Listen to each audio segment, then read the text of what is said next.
gaano kabilis kaya kikilos sa mga Pinoy this time. Yan ang iniintay ng ibang bansa. Nasabi ko po na ang iniintay ng buong daigdig ay yung bagong formula ng mga Pilipino kung paano naman puputulin ang isang napakalaking magnakaw na gobyerno. May mga retirado na mga dating sundalo nga ang nagsasalita laban po sa katiwalian sa ating pamahalaan. At minsan ay nauugnay din dito sa grupo ng AFP. Alam mo, pagka-retirado ka, hindi ka na armed forces Di ba? Civilian ka na, bahagi ka na ng mga mamamayan. Ako nga nagulat kung titignan mo, ang mga naunang nag-issue ng mga manifesto o mga papel na pinipirmahan nila, mga retired armed forces Retired sila, no? Kasi siguro naalala nila na naghirap silang magtanggol sa bayan natin.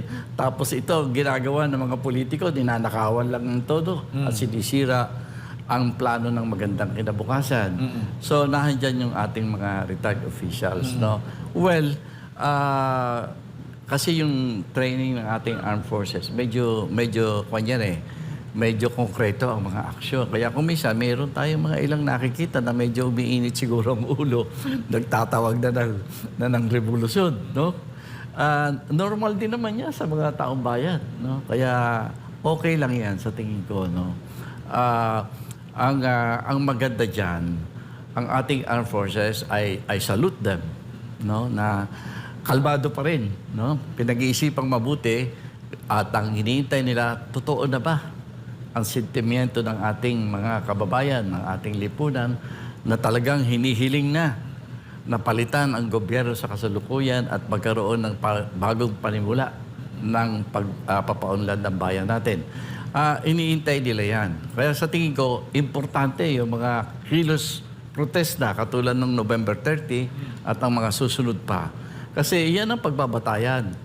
Sa tingin ko, ng ating armed forces, hindi lang ng armed forces, alalahanin natin na ang nagpapatibay sa takbo ng bansa ay hindi lang Armed Forces of the Philippines. Nahandyan ang ating bureaucracy, no? Yung mga nasa loob ng bureaucracy, nag-iisip na rin dyan at tumitingin. Kasi sabi nila, kung wala ang bureaucracy, titigil ang serbisyo ng gobyerno. Kaya tinitingnan din nila. Ano kaya ang sentimento ng taong bayan? Lalakas na ang loob nila na gawin nila ang tama. Kasi ngayon, na medyo ang kanilang pagkilos ay masyadong nai-impluensyahan ng mga politiko. At mabuti sana kung tama ang mga rekomendasyon, no? Pero ang impluensya, kung minsan nakakasama pa sa pagpatakbo ng bansa.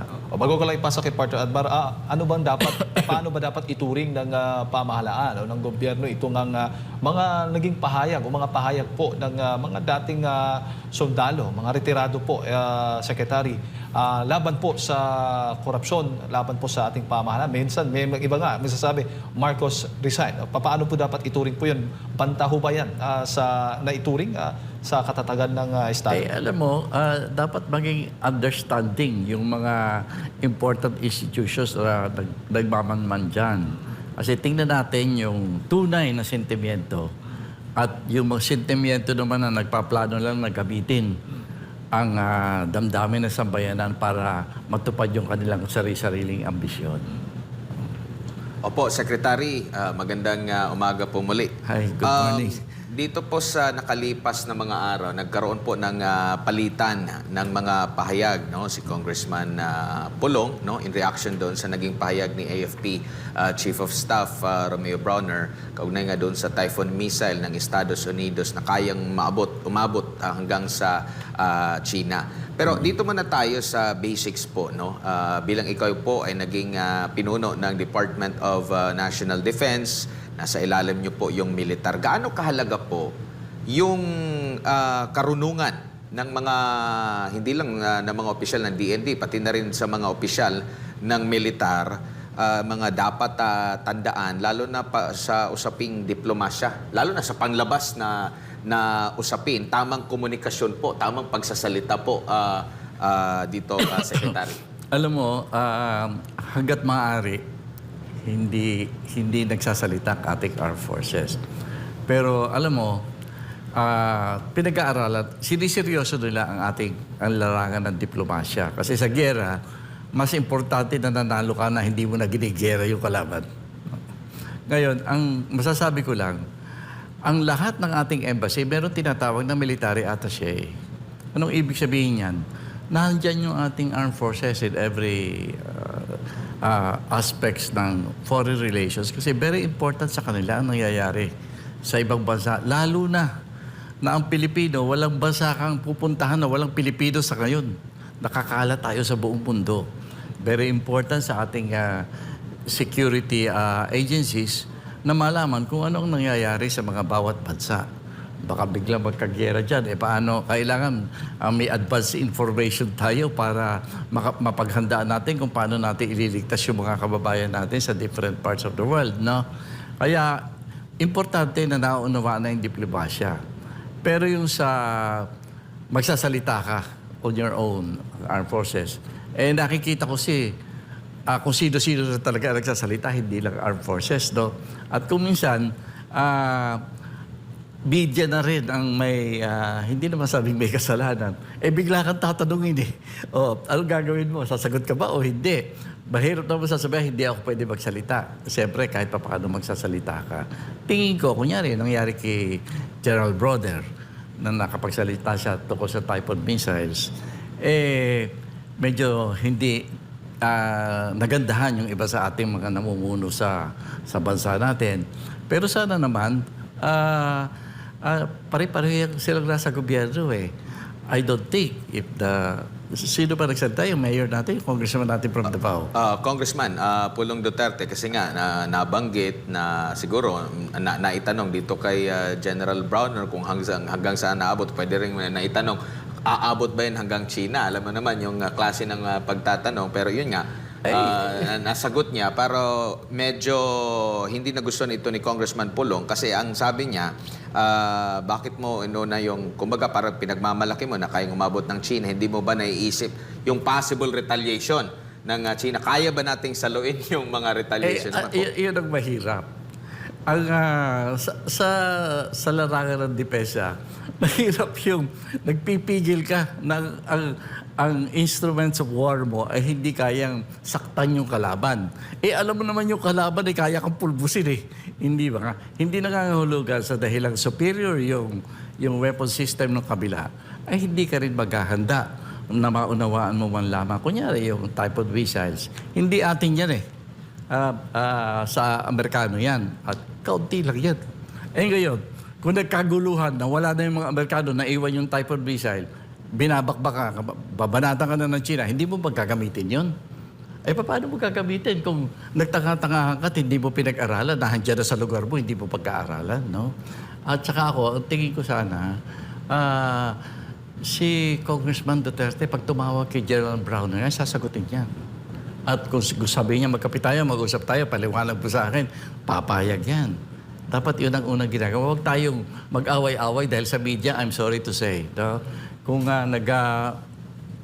kung bisa pinag-aaway talaga tayo ng ibang mga media practitioners para makuha nila yung tamang Pero dito na rin po papasok yung tamang diplomasya, sir. Kasi pwede bang sagutin or maina ba yung naging sagot ba ni General Browner? O pwede niyang gamitin na lang na yung distansya na lang. Pwedeng safe na wala kang, kasi pag once na meron kang mabanggit na mga bansa, talagang maraming mga, alam mo na, mga komento, opinion, critics agad dito. Pero kung distansya lang mababanggit mo, so parang plain safe. Alam mo kasi, ang nangyayari kasi, opinion yan Opinion of both countries. No? Kaya kung minsan natatayin na rin yung damdamin mo magsalita ka. Naintindihan ko yung damdamin ni General Browner Kasi siya yung nabubuno ng ating armed forces. Pag nagkagulo siya, yung unang tatabaan yan. Pero alalahanin natin, many years ago pa, i-declare ng China that we are their number one enemy among their people. Kaya pare-pareho lang yan. Opo, at meron pang mga nabanggit din si Congressman Pulong kung sino ba ang yung naratibo na talagang sinusulong sa Pilipinas ba o sa Estados Unidos Pero ang sumagot naman dito is yung taga Philippine Coast Guard na ang sagot naman dito na ang mga pahayag naman ni Congressman Pulong ay pro-China. Tapos ang dami nang nabubuksan na mga issue po na kesyo hindi pro-China, hindi pro-Philippines, pro-China daw. Yung isa naman na pro-America yung mga naratibo. Ganito po yung mga lumalabas. Dito na mismo sa ating bansa, doon yung hindi nagkakaintindihan din na pagdating dito Ang po. ibig sabihin lang yan ay medyo may pagkukulang talaga ang ating gobyerno. Kasi may protocol lahat yan eh.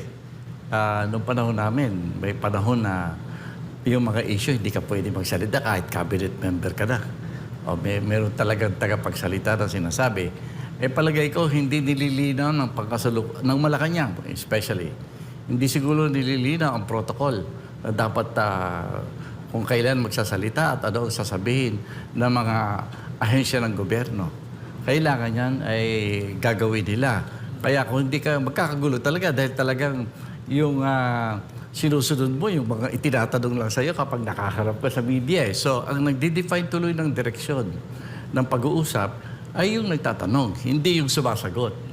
Dapat sa isang maayos na pagpapatakbo ng pamahalaan, yung linya ng gobyerno ay malinaw sa lahat ng kanilang mga ahensya para hindi nagkakaroon ng ganyang pagkakaiba-iba ng opinion. Opo, yung tinatawag ba na megaphone diplomacy, nagiging mabisa po ba yan? Halimbawa po, sa ibang mga bansa, kasi hindi lang naman po ang Pilipinas ang may ganitong dispute din, mga hindi pagkakaunawaan. Sa tingin nyo po, naging mabisa ba, lalo na sa ibang bansa, na pwede nating matutunan na hindi maganda itong ganitong klase, pamamaraan ng diplomansya? Kasi parang malalagay natin sa alanganin ang buhay ng mga Pilipino rin pag talagang lumala ang tensyon. Alam mo, may mga impormasyon, at saka may mga kunyari mga kwento-kwentuhan na ganyan na sinasadyang ipakalat ng ibang bansa, no? Kunya, titignan nila siguro kung nag-react agad ang China sa mga sinasabi ng mga natin dito tungkol sa tulong ng Amerikano. Sasabihin ba natin na talagang nasasaktan ng China doon sa mga nadidinig nila? O talagang pinapalubha pa nila para masukat? Susukatin nila.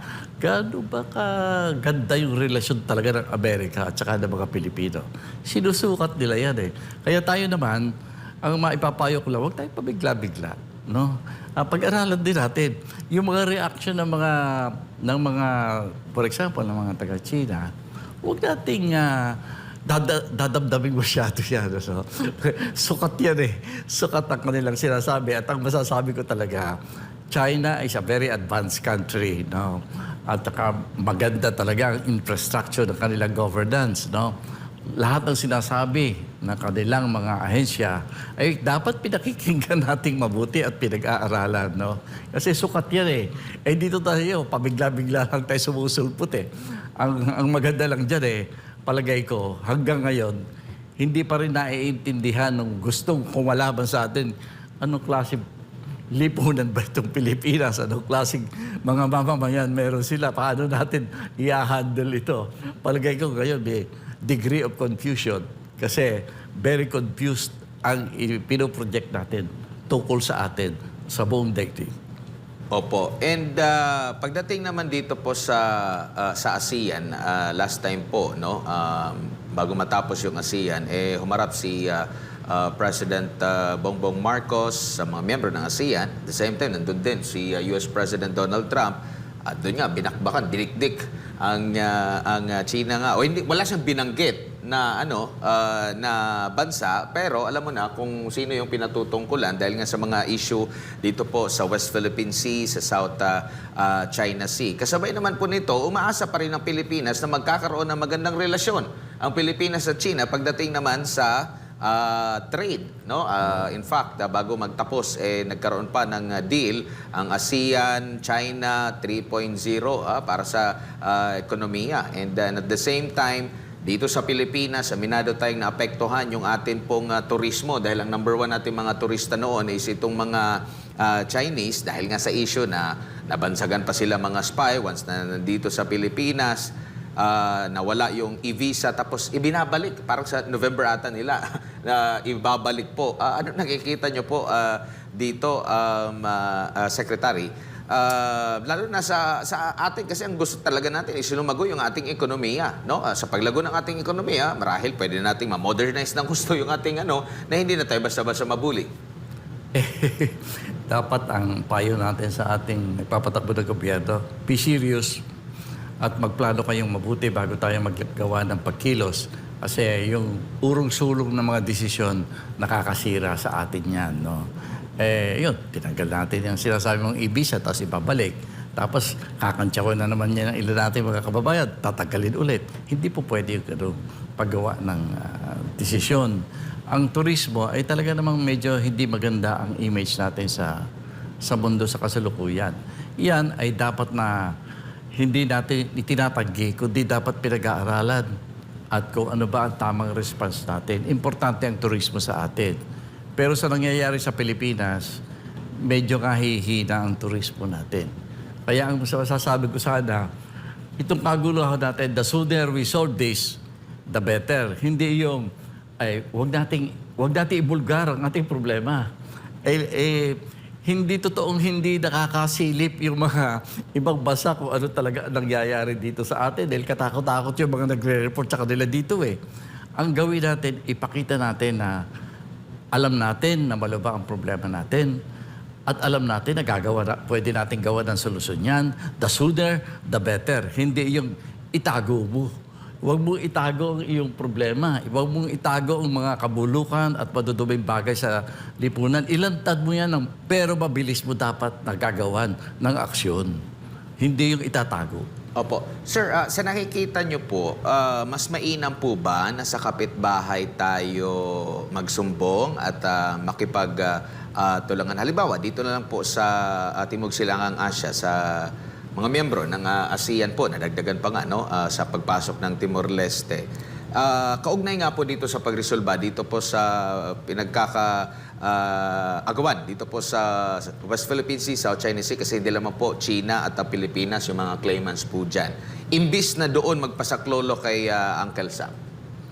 Well, alam mo, ang ASEAN,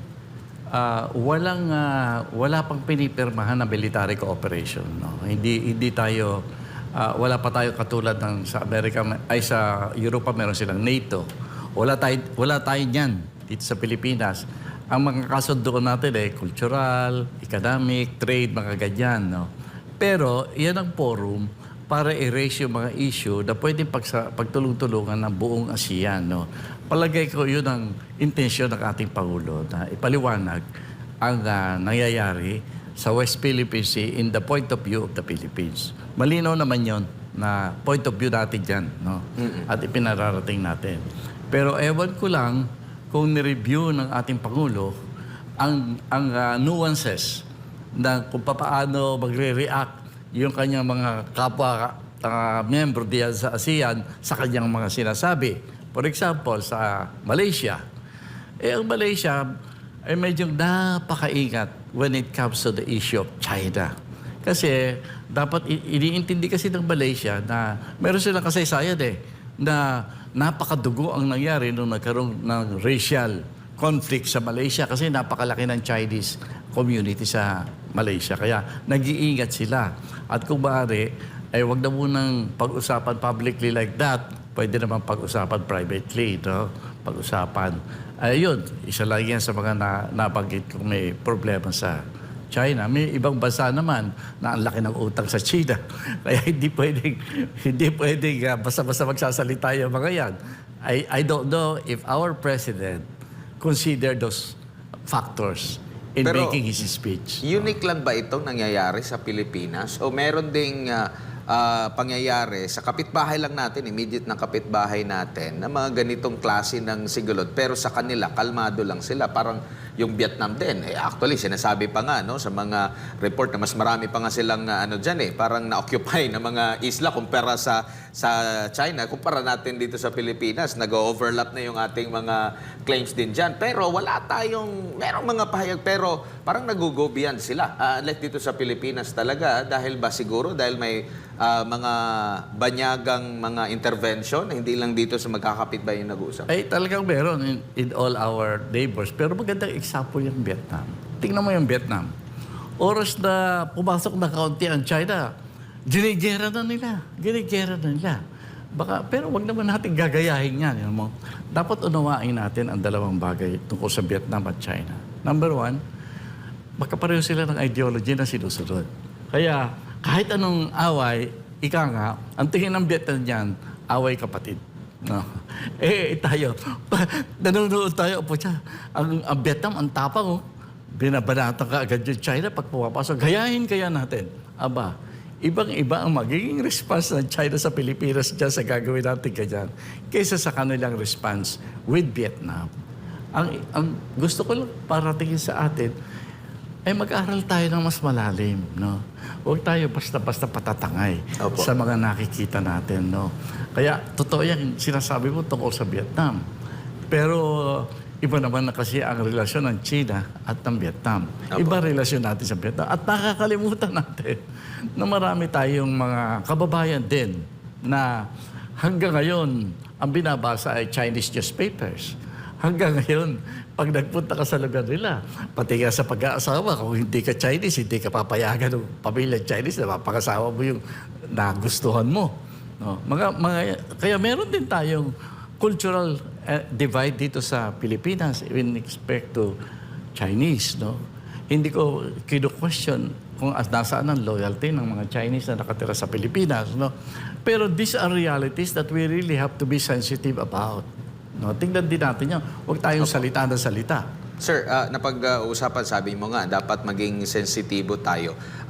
Umiiral sa ating bansa, no, yung independent foreign policy. Pero sa kabila po ba nito, dapat din ba nating ikonsidera yung sa mga kapitbahay natin every time din na tayo'y gumagawa ng mga polisiya natin? Kasi parang kung pakikinggan din natin yung ibang bansa, mayroon din silang mga puna dito sa na dapat pag-ugnayan, dapat as ASEAN, sa kabuuan yung approach natin dyan, kaysa sa ibang mga pamamaraan, mayroon ding hindi sumasang-ayon kasi nga madadamay din sila in case na lumala din na itong problema nito. Kasi once na, if ever man tumindi yung tensyon, nasa natin, turf sa Southeast Asia, yung mga pangyayari, di maapektuhan din yung kanilang trade, Secretary.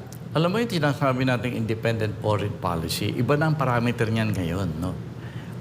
Kung titignan mo, kunyari yung Switzerland, dati yan neutral yan independent yan. Pero ngayon hindi na. Hindi na. Nagbabago ang sitwasyon sa daigdig. I think what is important sa atin ay yung pagiging open, no? Sa mga pakikipag-usap, yung dialogue with nations, kailangan open tayo. At huwag yung very rigid ang ating posisyon. Dapat inuunawa natin yung posisyon ng kabila at tinitignan natin kung paano tayo magkakasundo. No?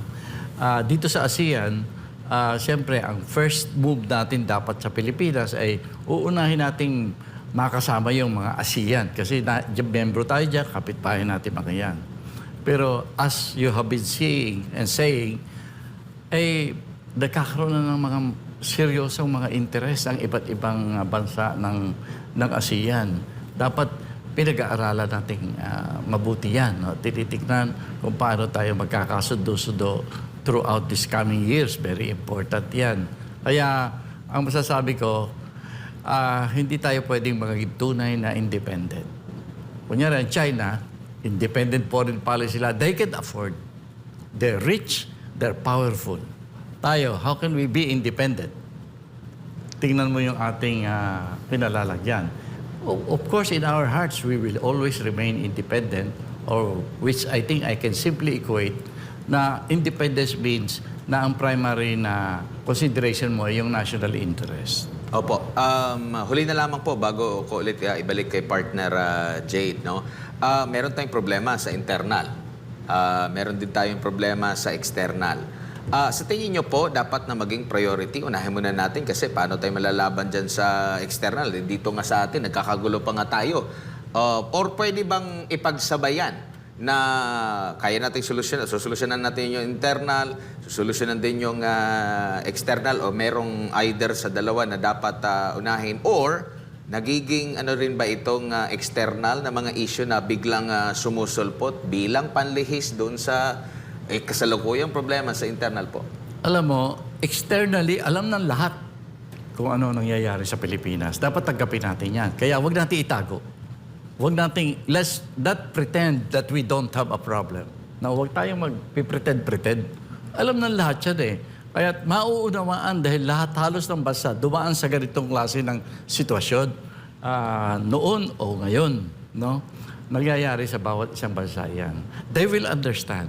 Ngayon, ang pinaka-importante sa atin, pwedeng sabihin natin, sorry may malaki kami talagang problema. But I assure you, we will finish this at the soonest time possible. Kaya dito sa atin, kung i-recognize natin, harapin natin ang ating problema at bigyan natin ng solusyon sa pinakamadaling panahon. Very important yan. Kasi iyan lang naman ang iniintay ng nasa abroad. To. Yung mga nanonood sa atin, tingnan nga natin kung ano na naman ang gagawin ng mga Pilipino. There was a time, no, noong 1986, na hinangaan tayo ng buong daigdig. Kasi hamak mo pagkalakas-lakas na diktador na talagang oppressive, hindi lang simpleng diktador. Tinapos natin ng walang isang linggo eh. Tinapos natin ang problema. Iyan ay titingnan tayo ulit. Ano naman kayo bagong formula ang maiisip nito mga Pinoy? Iyan ang iniintay ng ibang bansa, hindi yung takpan natin at pilitin nating maniwala na wala tayong problema, malubha. Ngayon, pag ang tinitignan nila, alam na nilang may malubha tayong problema. Gaano kabilis kaya kikilos sa mga Pinoy this time? Iyan ang iniintay ng ibang bansa. Alright. Siguro, Secretary, yung huling mensahe po para sa ating mga kababayan na nanonood po sa mga oras na ito. Ay, ang masasabi ko lang, huwag tayong maniwala sa mga balita na nagpaplano ang ating armed forces na sila naman ang mabubuno sa atin. Hindi po maganda yan. At hindi nila gagawin yan. Number 2, nasabi ko po na ang iniintay ng buong daigdig ay yung bagong formula ng mga Pilipino kung paano naman puputulin ang isang napakalaking magnakaw na gobyerno.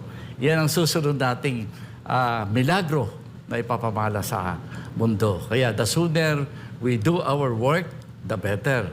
Kaya yung November 30, sorry hindi ako nag-advertise. Yun lang yung nasabi nila.